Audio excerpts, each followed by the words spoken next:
If you're a JB Hunt driver, you may appreciate where I'm going to be going in this video, because I'm going to be mentioning a few things that I've been thinking about and I'm keeping in my back pocket for right now. But considering that these episodes are recorded over 4 months before they air, I don't know if I'm going to be working for JB Hunt at all by the time they air or not. I've already started to reach out to other companies. And it's because little things are just starting to get to me.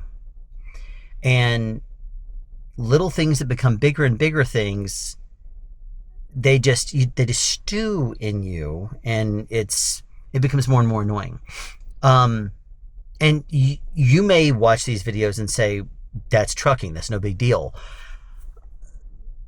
I would disagree, only because I didn't run into some of these issues with Martin and some of these issues with Schneider.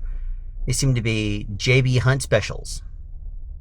But anyway, let me start out by talking about my weekly Rand McNally miles. I only worked 4 days this week. JB Hunt calculated all the different jobs I did at 1,982 miles, while my trip odometer said 2152.5. So I basically lost over 165 miles this week. Now, you may look at that and say, okay, well, what's the big deal? Rand McNally miles, I have been trying to figure out exactly how they calculate the miles. I found an article online that seemed to do a good job of explaining it, and then I found another one that seemed to also explain it, but it was different. One of them said that it is done as the shortest possible route that is handled by trucks from the zip code to zip code, not the business to the business. And I don't know if that's the center of the zip code or the edge of it, because like if you have 2 zip codes here and you drew a line from this edge to this edge, that would be shorter than it would be if you would go to the center to the center. Another thing, another company said that it goes back to the era of post office to post office in that zip code. So whatever the post office is that serves that zip code, it is the shortest truck route from there to there. I am not 100% sure that IntelliRoute by Rand McNally is doing that, because it was like 2 or 3 weeks ago, 4 weeks ago, something like that, that I was going from a quarter of a mile right off of 85 to a quarter of a mile off, about a quarter of to maybe half a mile off of the Interstate 65. And it is literally a straight line and then goes over. And so it should be the best route would be straight down the interstate. But the Rand McNally miles do not care at all about the best route, practical route, as it's referred to, I've come to learn, or the hub route or anything like that. They don't care how much time it takes. They're going to route you the shortest possible route. But still, I don't understand how, if you're going from a quarter of a mile off of an interstate and it's practically a straight line, straight down, how it could be 30 some odd miles off. It's like 32, 33. I don't know. Anyway,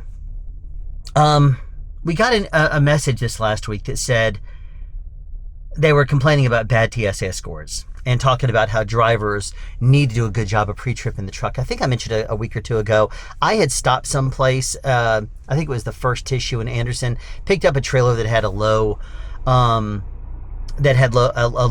tire. And because I was going over a way station, I went ahead and said I got to prioritize this as opposed to getting to the place I was going to be fueling up and then filling it up, which was going to be at the other side of the way station. So I went ahead and stopped at a Love's, filled up the tire, which was, it was only like 30 or 40 PSI. And so it took a while. But there is a very quick solution, a very easy solution, JB Hunt. If you're having drivers that are ignoring what their responsibilities are as drivers and making sure that they pre-trip the truck and and the trailer and making sure that everything is in good working order in the trailer because they just want to run loads or whatever, there's a very easy solution. Upgrade the chassis to have tires that automatically fill. If you want to preserve your CSA scores, you're going to make that investment. You can complain to all of us all you want, all of us drivers. Those of us that do our jobs And we're not perfect. We could end up picking up a trailer that has a tire that seems fine, but it starts leaking over the course of the drive. And I've run into this like twice, I think, so far since I worked for JB Hunt and been running loads for a month, where it's checked fine when I picked up the trailer. But when I get to the other side, I've said, wait, this seems lower than it was when I picked it up. If that makes it low enough for me to go over and get a citation, I'm not going to be happy about that. But if you want to make sure, a surefire way, then make sure that the trailers auto-inflate the tires. Plain and simple. I know some of our chassis do that, but not all of them do. You want to make sure that we have no issues? Now, sure, people can hit the valve and turn it off, so that way it's no longer going to be, filling up the tires. But at least we would know and instruct us on this. Every single month, they love to send out a video that tells us what we need to be aware of safety-wise or whatever, and they require us to watch certain videos. Why not make one talking about how to verify if we have auto filling tires, how to make sure the valve is turned on? It should be just going under there and looking at the one valve and making sure that it's in line with the tube there, as opposed to, perpendicular to it. Make sure it's parallel. Do a video about that. And that way we can look at that and know that needs to be in the on position.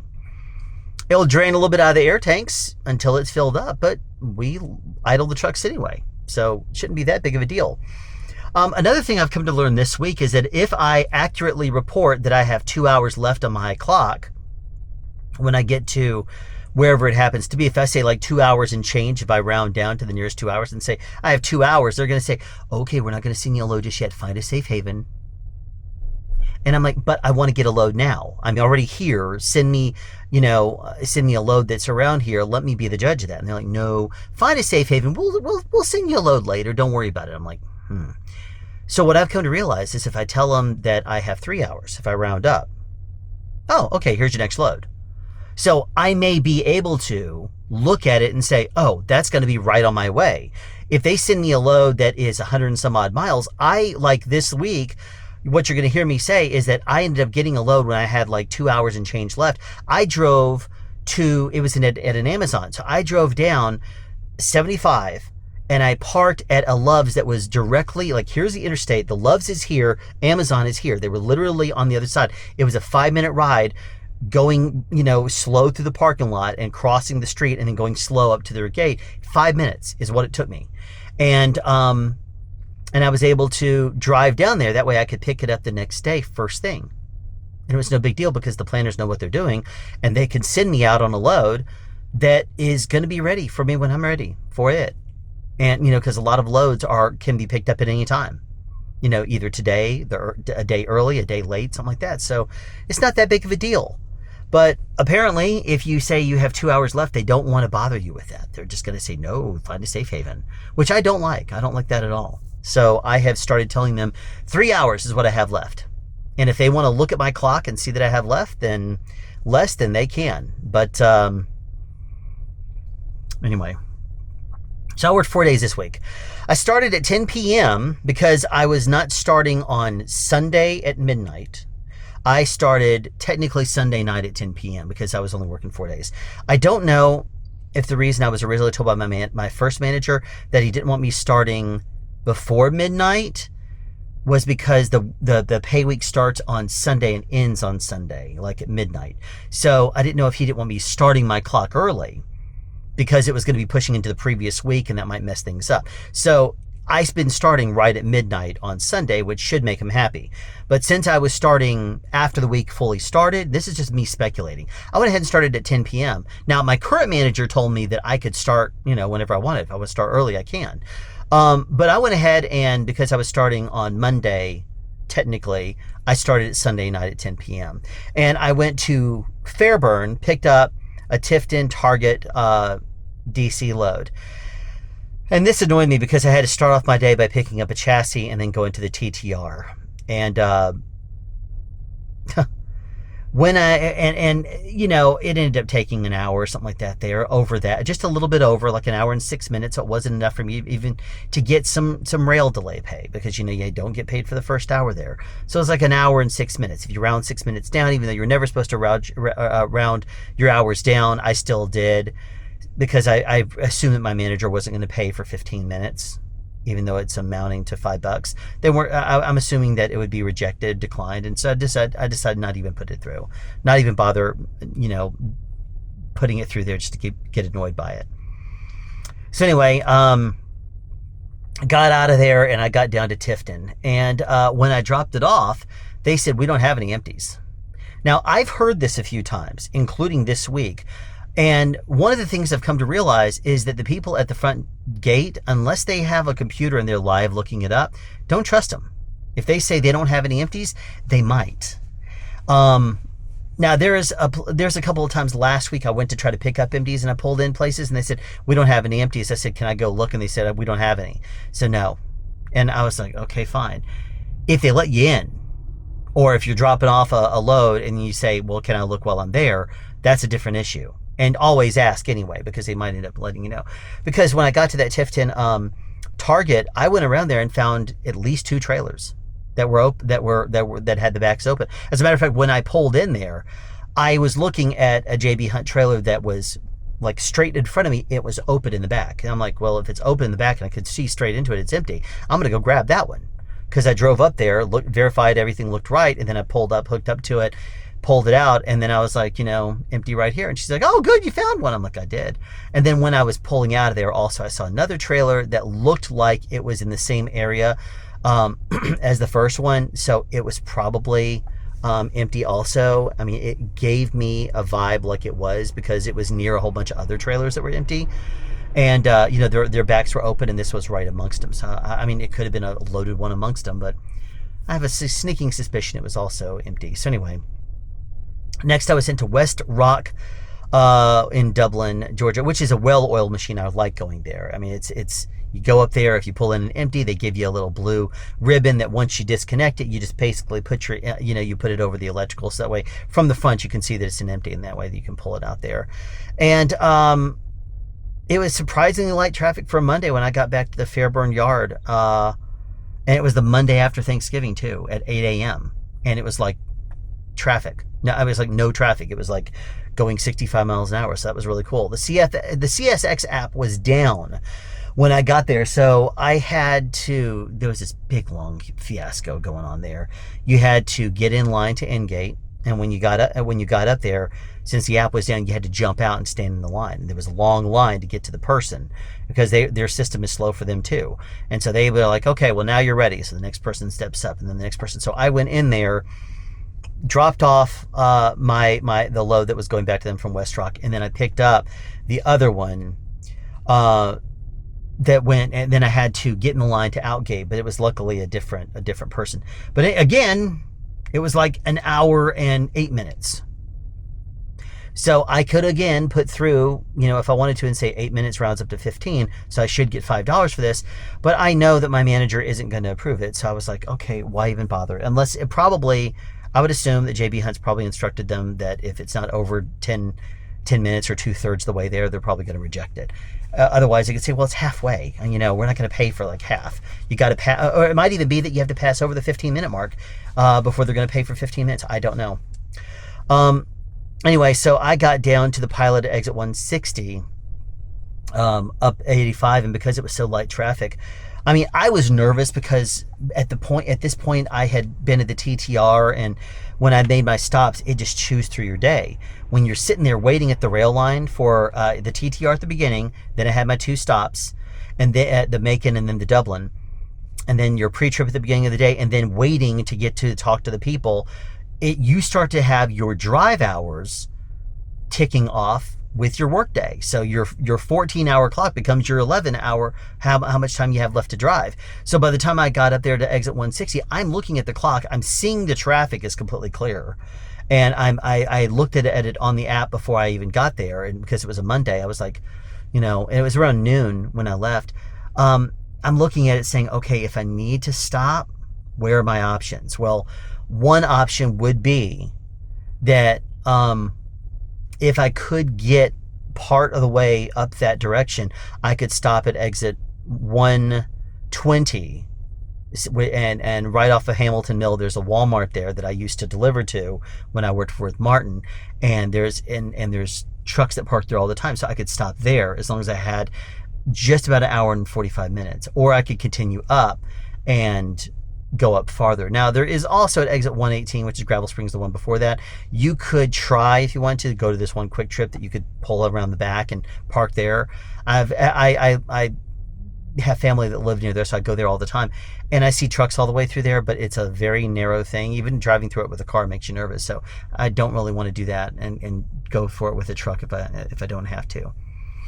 Anyway, though, I ended up making it through there just fine, and then from there, there's like a quick trip off of exit like 137. There's a Love's off of 147. There's a TA off of 149. There's then the 160.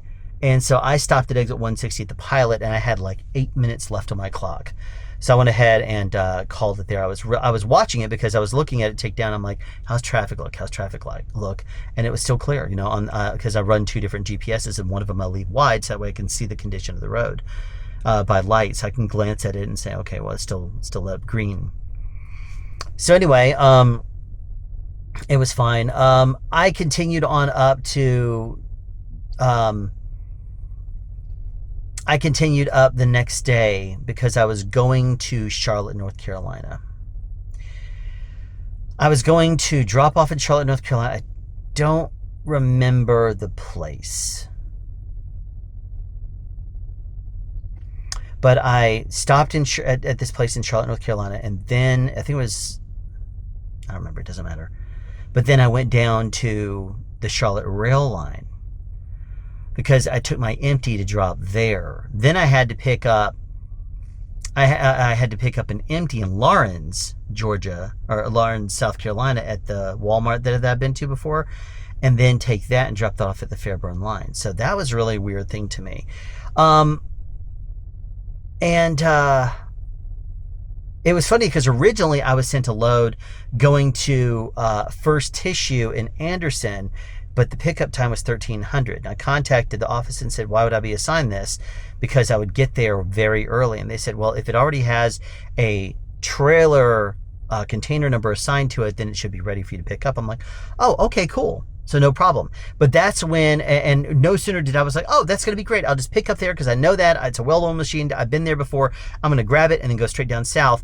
And you get a load. You get a load. You know, every time you go to drop off a trailer and pick up another, you get a load drop pay. So you get $37. To me, it's highly annoying because I went and did my drop. Then they're like, drop it off at the rail yard. No pay for going to a rail yard. No pay for finding it empty either. So I went to, they gave me the mileage, but I didn't get paid when I picked up that empty at the Walmart in Lawrence. I'm finding this to be very irritating. Anyway, then I go down to the rail yard again in Fairburn and drop off my empty there. And so there was 3 stops there I wasn't paid for. And from that rail yard, I was able to pick up another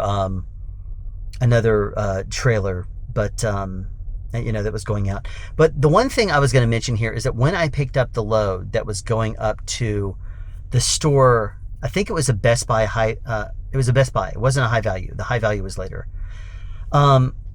But it was a Best Buy load that was going up, I think, to Charlotte. And one of like 2 times I think I've worked for JB Hunt that I've forgotten to check the seal number was this one. And so what do you think happened? The seal was changed. Luckily, the seal on it was a BNSF. If it was just a generic seal or something like that, may have been a problem. But I was like, when I got there, I jumped out and went there, and the guy said, oh, the seal number doesn't match. I'm like, it doesn't? And I went back and looked at it, and it was a BNSF seal. I'm like, oh no, because when I got to, because of the rail yard fiasco that I mentioned, when you had to queue up and get in line and whatever, and then you had to get out again, I was looking at this as my clock is ticking down, and I'm like, okay, check the seal. And I checked it when I dropped it off, and then I remember saying, did I check the seal or not? So I went back and checked it again, and I remembered seeing the seal and saying, okay, it checked out. But I apparently, when I got to the other place, I said to get the second, because I dropped off the trailer and checked the seal twice. When I got to pick up the trailer, I said, okay, did I check the seal? Yes, it did. I remember checking the seals twice while I was here, forgetting that it was the first trailer I checked it twice on. So I didn't check the seal on the second. the second one, which I was like, yikes. So of course the guy looked at it and and I said, that's a BNSF rail line seal. So and he looked at it and says, well, let's open it up in the back. Luckily everything was wrapped, everything was strapped, everything looked untouched, untampered. It was good. So he took pictures of it. He said, yeah, it looks, I mean, because it was all the way back to the door. He's like, yeah, this looks good. So okay, so he went ahead and accepted it, no problem. I was like, note to self, be very on top of that.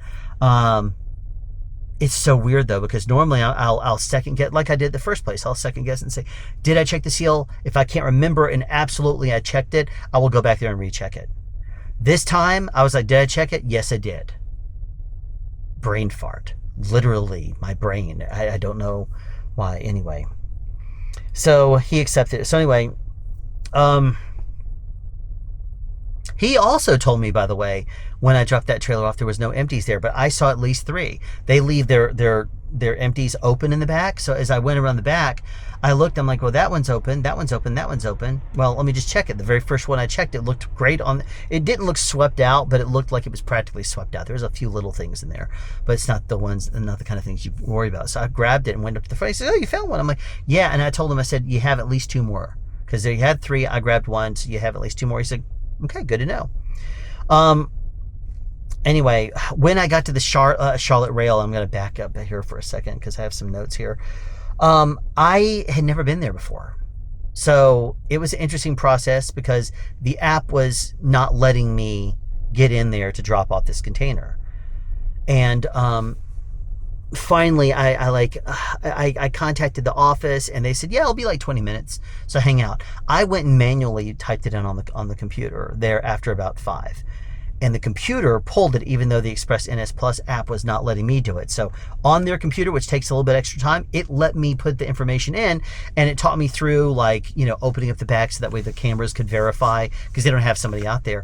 And then I went on in there, dropped off the thing and bobtailed out, but I didn't have a map. So I had to go over to the little door. He gave me the thing, but it was like, when I contacted the office, they're like, yeah, wait 20 minutes. I'm like, I'm at the thing. If it was a busy time, it would have been terrible for me to stop there for 20 minutes. But anyway, note to self though, if the app says it's not ready or it doesn't recognize a load or whatever, try typing in at the rail line. It may go through faster, especially if it's using the Express NS Plus app. So there you go. Grabbed that empty at Walmart DC in Lawrence and had about 40 minutes of traffic down 85, right at 316, which sucks, but it was morning traffic. So on a Tuesday, so you can't really complain. Oh, this was interesting. As I was pulling into the rail yard at Fairburn, this is when all the craziness was going on there. There was an STG driver that had lost his trailer. If I were to guess, because it was not connected up, it wasn't just fallen over. It had the whole entire chassis had shifted. So it didn't look like he picked it up very well. He probably didn't get underneath and verify that the little bar, the lock was across the shank. So the locking jaw wasn't in place. So it was probably a high hook or something like that. And so when he pulled out there, made that turn, the chassis shifted off of the 5th wheel and it was leaning sideways. So that stopped everything. Anyway, so I had like 2.5 hours remaining when I got out of there, and even then I still barely made it to that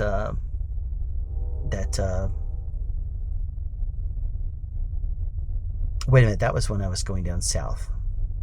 My mistake. So yeah, that was when I picked up that I dropped off that load. I'd already talked about the stopping at 160. This time I was going south, but it was going up 85, around 285 to 75 south. Now I made the mistake of stopping at this god-awful, always busy Flying J at exit 201 on 75.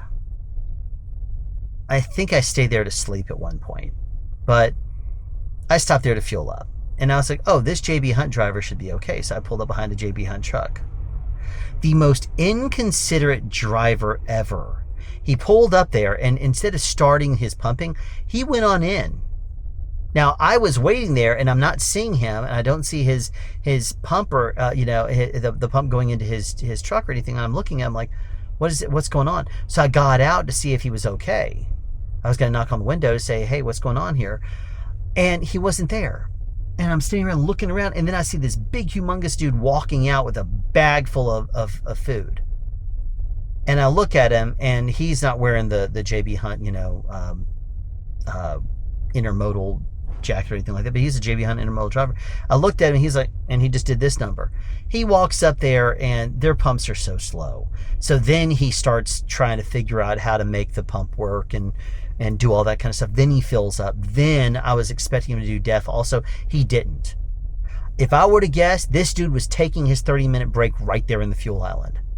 Because once he was done, he had been there for 24 minutes that I was there. He delayed me 24 minutes. I had 2 hours and a half left on my clock when I left the rail yard. But because the dude, the STG driver, had dropped his trailer right there at the front, we had to wait, and police were pausing both sides. So by the time I got around there, and by the time I got in there and I got my fuel and got through there, I continued to race down there and got past there. But this dude was so inconsiderate and slow, and their pumps are slow too. So by the time I got down to the exit where my Amazon was, I literally stopped. I knew there was a Love's right across from that because I'd already looked up I'd already trip planned, and I looked at it and saw that Love's right across. And so I said I only have like 9 minutes left. I literally had 9 minutes left remaining on my 11 and my 14 by the time I got there. And when I pulled down there, again, when I was fueling up, I looked at everything. I said, traffic's moving fine. So I went ahead and went on down there. If not, I would have stopped at the rest area or the way station on my way down there. And I would have stopped there. But I made it to the Loves. And you may say, that's cutting it real close. Yeah, it was. I don't like doing that. But a lot of what I do feel is go by feel and go by instinct. And if something doesn't feel right, I'm like, okay, trust your gut on this. But it felt fine. And so I was like, okay, I'm going to go for it. And got lucky, I guess. It's funny because when I left that fuel stop, I left my gloves, which I always keep literally right here. These are, it's a 3-pack of these Husky gloves I got years ago for Christmas. And when my gloves that I got when I started at Schneider had so many holes in the fingers that it was wearing through, and I was getting grease and stuff all over my hands, I grabbed a pair of these because these came as a 3-pack, and I had only ever used one of them, and one was in my car unused. So what I did is I didn't like the Velcro on there, so I literally just grabbed it and ripped it because it kept hanging down this little flap, and I just grabbed them and ripped them off and said, let's go. So these are now my gloves that I'm using. They work fine. But I had left them on the top step on my driver's side. And I didn't realize it until I got out of my truck at the Loves, like after like 45 miles of driving on the interstate at 65 miles an hour. When I got there, I jumped out to do my my post-trip rather, and I saw it right there on the top step. I'm like, these apparently I've told you in the past I don't take turns hard or fast. Trucks are more point and squirt. You go slower on the curves, and then you can accelerate then. But it didn't blow off. So yay aerodynamics of the Cascadia. Did not knock off my gloves. That was interesting. Anyway, so the next morning, got up, went that 5 minutes I told you to the Amazon, and then went to West Rock in Dublin again, which is just smooth and sailing.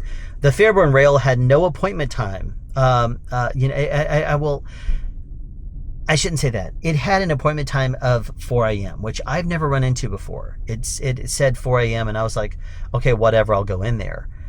But when I was trying to go into the app, it was saying no reservation. I'm like, no reservation? What is that supposed to mean? So I finally called the office on that right as I was leaving.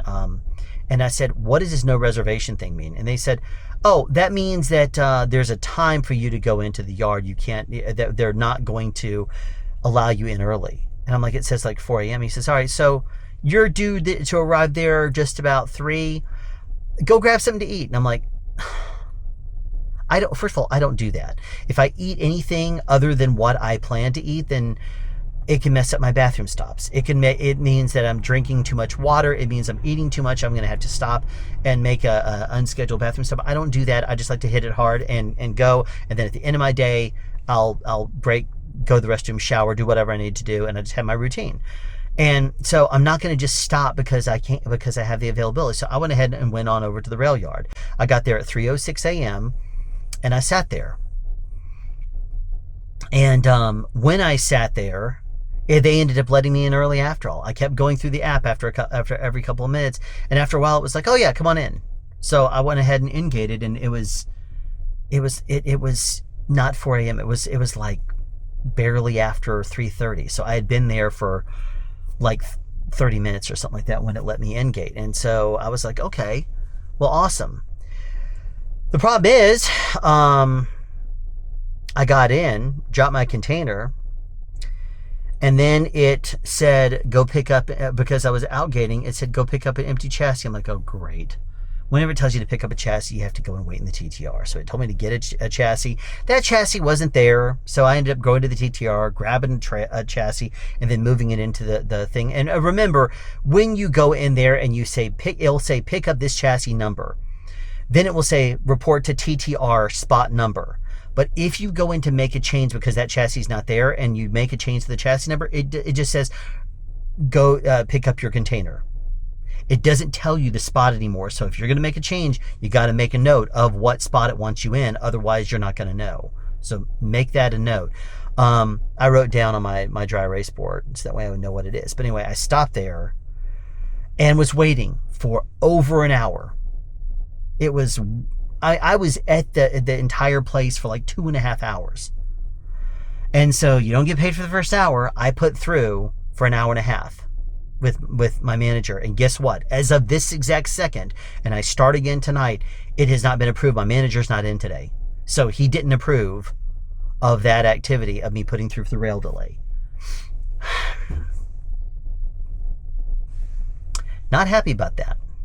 Anyway, but I got that load, and I went to drop it off, and it was at the I got through before the traffic really started. It was a little slow at times, but it wasn't terrible. And it was dropping off at the Home Goods I've been to before in Jefferson, and they had fixed their gate now, so you couldn't just go in there and grab empties anymore, which is fine. If you're looking for an empty, it may be a little less good, but considering that I wanted an empty after I'd traded, I was dropping off something there, I liked being able to go across the street and have them buzz me in so I could go and grab an empty, which was very nice. And then my next load was at the Kimberly-Clark DC in Augusta that I had been to before.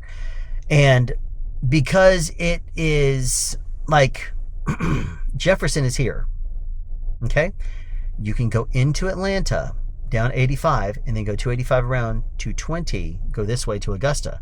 Or you can take back roads down to Athens and then back roads on over to Augusta. That's what I did. Some of those roads I know because I know them from driving that area. The Monroe, Georgia DC I worked when I worked at Martin, it was based out of there. So I was able to take like 441. They're off of exit 140. And my GPS was saying, well, go south to exit 137, then take back. I'm like, I don't know that road. What I'm going to do is I know that if I go up to 149 and I know that I can take that road, 441 going towards Athens is 20 plus miles, and it is also a speed limit 65 road most of the way. So I went ahead and went that way because the mileage of it was not that much different, and that happens to also match Waze. You may say, why are you using Waze? I don't use Waze for the directions. I use it because it tells me, it will reroute traffic-wise if there is a shorter route. If there is a shorter route and it's telling me to take a state highway, I may look at that and say, wait a minute, do I know this one? If I do, it doesn't seem legit. If not, I will pull over briefly and I'll look at it and say, does this look like it's going to be a truck route? And if it stays a truck route the entire time, sometimes it will route you onto a state or U.S. highway, and then it will tell you to go back roads through like some town. And I'm not going to trust that. If it stays on the major state and U.S. highways, I'll say those are probably going to be truck routes depending on where they go through. So I will chance it. Usually what will end up happening is as soon as I start going that way, my GPS will end up jumping on that same exact path. And that's when you'll suddenly see your time drop down like 40 minutes. I'm like, yeah, well, you picked up on that one. So I will follow my company GPS if over the Waze, but sometimes I'll use Waze because it will say like, it's like you have an earlier arrival time of like 50 minutes earlier if you follow the Waze. I'm like, well, I know that road, so I'll take that. And then the company GPS will change onto that and route into it. And I'm like, okay, well, we're good. Based on what I look at, it will tell me where I'm going to be going. Anyway, I got out there to Augusta. Kimberly-Clark did not have, they were like, yeah, we're like 12 hours behind on loading trailers, but we have other trailers if you want to grab something else instead. So I called dispatch, and this time they said, yeah, why don't you grab this other one? I grabbed the other one. At this point, I had less than 2 hours rather. When I got there, I had less than 2 hours. So it's like an hour and 45 minutes. I told the office I'd be there with 3 hours remaining. And I ended up getting a little slower on the back roads. But by the time I got there, and they were like, yeah, we don't really have a trailer available, your trailer available. We won't for a while, but we have others. So I contacted the office and they changed my load. I picked up that trailer, got out of there. And then I was able to drive all the way to the Loves off of exit 171. But what was funny is as I was driving it, there is in that that area, that section of I-20, once you get past 520 up to I-20 again, you could stop at exit 194. You could stop at exit 190, I think it is. You could stop at the way station on the other side of 190. You could stop at, I'm thinking there was something off of exit 183, is it? 180? I think there's a 183 at Petro or something like that. TA. Anyway, then the TA is off of exit 175. And then there's a Love at 172. But after the Loves, there's nothing until you get to 138, and that's a Pilot Flying J. So I was going to say, well, I know I have multiple different places where I can stop along the way. And I was looking at my clock ticking down. And I was watching it, and I was like, okay, I'm going to go ahead and go. I'm going to see if I can make it to the Loves. I made it to the Loves, but what was funny is, this is one of the things that drives me crazy about JB Hunt. They don't want you looking at the tablet or doing anything with the tablet. They will send you messages through the tablet when it's urgent. So my manager sees that I'm driving, and he's like, you only have 32 minutes left on your drive clock. You need to find a safe haven immediately. I looked at the messages later, and then he sent me another message that says, you're still driving. You have 21 minutes left on your drive clock. You need to stop immediately and find a safe haven. Another message came through, and I kind of glanced over, because it notifies you, and I look at it, and it has my name, and it starts to write the message. I'm like, look, I know what I'm doing. I'm driving down the road. I could stop at any of these stops here. There's stops like every 3 to 8 miles in this section. And again, I had my GPS open and the screen was up and it was smooth sailing. It was showing real time traffic and it was completely moving. So I was like, I'm going to go. And so I stopped at exit 170 and had 25 minutes left on my clock. Was not going to be enough for me to get down to exit 138, even though I would have loved for it to. But anyway, I stopped at Love's at 172. So anyway, I had 25 minutes left on my total clock, and I think less than 15 of that was dry. But anyway, I stopped there. After I did my post trip, I responded on the message. I said, hey, thanks for watching out. But this section of 20 has truck stops every 3 to 8 miles, and everything was smooth sailing, so I was going to see what I could do to maximize my clock. But I appreciate you watching out for me. He wrote back 10-4. I guess he just wanted to make sure that I knew. How am I going to miss it, though? Because the thing says, your clock expires, and it will tell you 2 hours in advance and then an hour in advance. I think it tells you 30 minutes in advance, and they won't tell you again. Anyway, so that was it. Next day, I dropped in Austell. Then they sent me to a Best Buy in Dublin, and then to a Kohl's in Macon, and then back to Austell. But, I started my day there, and once I got back to the rail yard in Austell, I requested that they route me back to Palmetto. And I ended up finishing my day with just less than 3 hours left on my clock. By the time I got back to Palmetto, it was just over 2 on my drive. So it was a good day. And then you heard my total miles. So for those 4 days, I drove what the company says is like less than 2,000. But in real world, it was closer to 2,150. One thing that I'm going to leave you with this thought.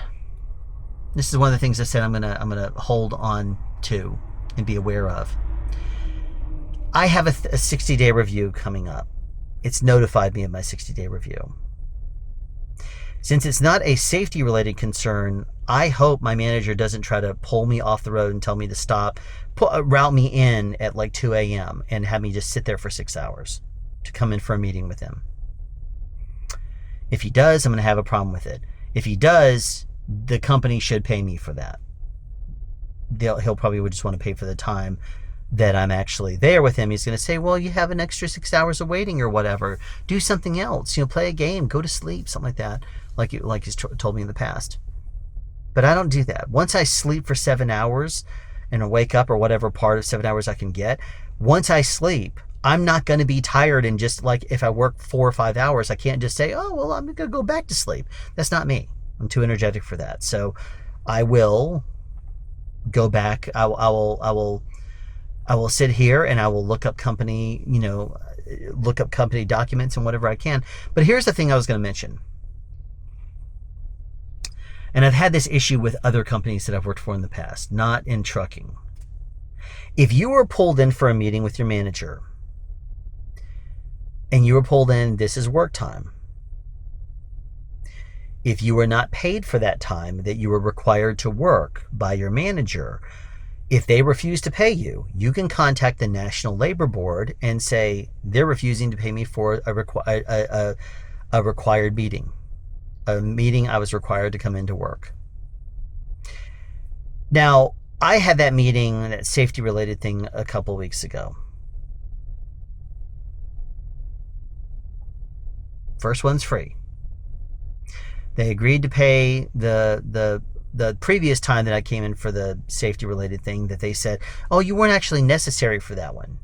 You weren't needed for this, so I don't know why they pulled you off the road. They paid for that time, but they did not pay me when I went in there for the meeting with the manager and they pulled me off the road, for the safety-related thing. And I'm putting it in quotes, not because I'm not undermining the safety aspect, but because I was frustrated that they pulled me off the road for that. Again, as a reminder, the company said, this is urgent. We need to talk to you about these safety concerns urgently and show you some videos and go over them with you. But I was like, oh, so that means you're routing me back to the office? And they said, no, they routed me to an Amazon that didn't have my load ready. And so I sat there for over 4 hours before they reassigned me something, and I wasn't able to get back there that day. So they said, once you're done, just come in later, or just leave later. So instead of me being off for 10 hours, I was off for almost 18. And because they weren't going to pay me and compensate me so I ended up leaving. But that really made me mad. And so I went in there for the meeting with the manager, and they didn't pay me for that. And they also completely screwed up my entire night, because I was supposed to have like 7 extra hours of drive hours available. And because I started my clock later, after the meeting with the manager, they said, well, you want me to send you a load? I'm like, no. And he's like, well, why not? And I said, because I was driving overnight and I was pulled in here for this meeting. And I told him, I said, it threw off my sleep schedule. I'm going to get tired. I'm fine now, but after a couple hours, I'm going to get tired. And so I'm not going to even put myself in that position. But the truth of the matter was, that was the one that I could pull the safety card on him. But the truth of the matter was, I had already had that day officially off. When I had started this company, when I had worked for Martin, I had been approved for that Wednesday through that Sunday off, because I had family and friends and stuff like that, and Thanksgiving. That was Thanksgiving week.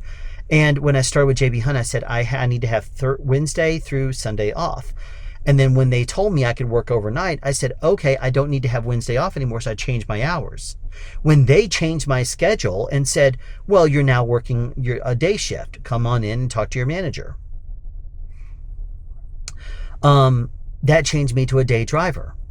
And I needed that day off. So when they're like, oh, we'll just send you out on a load, I figured if I told them no, I needed to take the day off, they would say, oh, well, why didn't you put in for it?